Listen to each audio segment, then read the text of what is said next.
Welcome to Show Pop. I'm Dee, and I break down the dynamics behind your favorite shows. Today, we're talking Sex and the City. On the surface, Sex and the City is asking questions about relationships and sex. But underneath, it's asking something much more uncomfortable. What are people willing to sacrifice to feel powerful? What's fascinating is that each character pursues power differently, but almost all of them mistake control for power. Power is never fixed. Each character gains and loses power depending on their values, views, and vulnerabilities. Let's dive in. Grab a drink and get comfortable. Here we go. The first character I want to talk about is Charlotte. Charlotte's identity as the proper woman collides with her own curiosity. She seeks power through certainty rather than sex. She believes following the right path for romance will eventually produce marriage, so she performs consistency and propriety. However, where she loses power is that she repeatedly bends her own rules. For instance, Charlotte considers having anal sex with a man that she barely knew, poses for vaginal artwork by a renowned artist, and has spontaneous sex with a Jewish artist that she later admits she was embarrassed to acknowledge. Her desire for romantic certainty conflicts with her own curiosity. Let's move on to Samantha. Samantha seeks power through sexual autonomy and rejecting emotional dependence. She openly argues women should have sex like a man, framing sexuality as power as she pursues partners without apology. She appears determined never to need anyone emotionally and actively tries to mask any vulnerabilities. But the very things that give Samantha her power, her emotionlessness, invulnerability, and promiscuity are the very things that strip her of power at times. For instance, consider the episode where Carrie brings her to a party full of married men in season 1. She discovers many of them she once slept with are present with their spouses.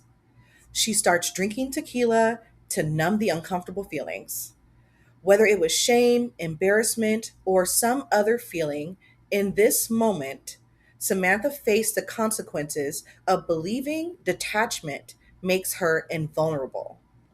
Sex itself was not the problem, her identity around it was. Now let's talk about Miranda. Miranda seeks power through intelligence. She repeatedly emphasizes intelligence over beauty. Miranda believes intelligence frees women from beauty standards. For instance, in season 1, she debates Skipper regarding beauty and intelligence, criticizes women who idolize appearance, and mocks models. She also seeks power through emotional detachment.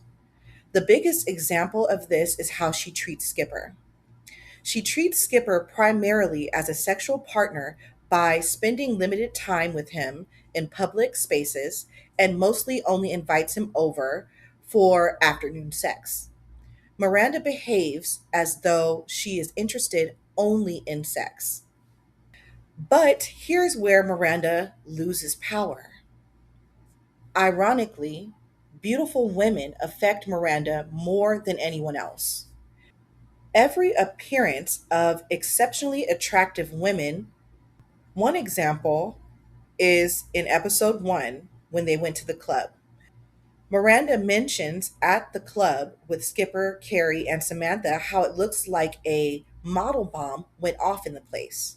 She also says something about, do any of the women in the club weigh more than 100 pounds, and calls the models stupid and lazy. In episode 2, she goes on a date with a man named Nick, who she finds out regularly dates models. She accuses Nick of using her as his intellectual beard. Miranda appears insecure whenever beauty becomes the standard. Also, Skipper's affection gives her less and not more control. Although Miranda has sexual control of the relationship with Skipper, Skipper's emotional devotion actually seems to repel her. The very thing that she can easily possess, Skipper's love and affection, becomes something she doesn't value nor want. Now, let's talk about Carrie. Carrie seeks power in several ways. One, she uses sex to reverse traditional gender dynamics. In episode 1, Carrie decides to ask Kurt, an ex, for an afternoon sex as an experiment for her column. Afterward, she immediately leaves and describes herself as feeling powerful, potent, and as though she owned the city. This is probably the clearest example of Carrie consciously pursuing power in the first part of season 1. 2. She performs emotional detachment with Big. When Big leaves the voicemail at the club canceling drinks in episode 4, Carrie has Miranda analyze whether Big sounded like a date or a friend. While Carrie's desirability for Big is clear in this scene, she performs emotional detachment. Here, power for Carrie is not revealing feelings, not appearing too interested, and not becoming vulnerable first. But here's where she loses power. Kurt unexpectedly enjoys the casual sex.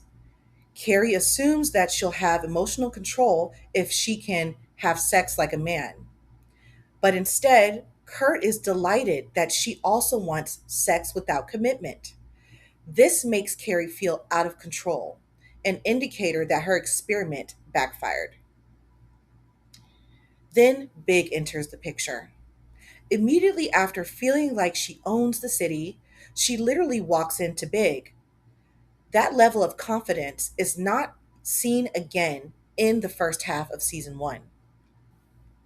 And after she meets Big, she begins seeking Big's approval. By episode 6, Carrie worries about sleeping together too soon, worries about the dress she wore on their first official date, worries about the bus ad. Instead of controlling the relationship, she becomes reactive to his perceived opinion. She also assumes his perception defines her. Some of the strongest evidence is towards the end of episode 6, where Carrie says, "This isn't me. This is me reacting to your perception of me." In this scene, Carrie is reacting to what she imagines Big thinks rather than what he has actually communicated.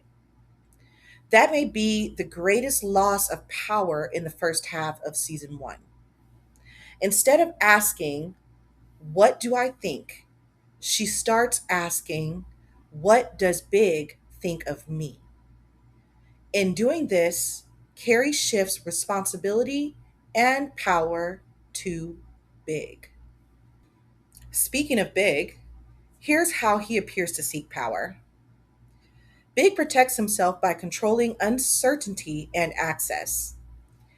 He maintains emotional distance by canceling plans, bringing his friend Jack to he and Carrie's first date, not introducing Carrie to people he knows, avoiding meeting her friends, and missed an important moment for Carrie, her bus unveiling. Distance keeps Big in control. He also controls access. He dictates when they meet, how they meet, and who she meets, which allows him to control the pace of intimacy. By keeping an emotional distance and controlling access, Big thereby shields vulnerability. but where he may lose power is much more subtler. In episode 4, he spends 50 minutes trying to enter the venue and look for Carrie. He eventually finds her only long enough to explain to her that he has to leave. Here, for perhaps the first time, Big is chasing rather than being chased. He also promises the next date will be only them. You can see this in episode 4. After Carrie declines lunch with him and an elderly couple, Big pursues another date with Carrie, immediately reassuring her that it will be just the two of them. This suggests Carrie has begun influencing his behavior. And this is exactly why the first half of season 1 still feels relatable nearly 30 years later. None of these characters actually lose power because someone takes it from them. They lose it because desire changes what they value. The moment someone else's approval becomes more important than their own sense of self, the balance shifts. Sex and the City is a study on what happens when the pursuit of love collides with the pursuit of power. I hope you enjoyed this video. Subscribe for more TV analysis. Also, be sure to follow Showpop on Tumblr. In the meantime, enjoy the outro music, and I will see you in the next one. Bye!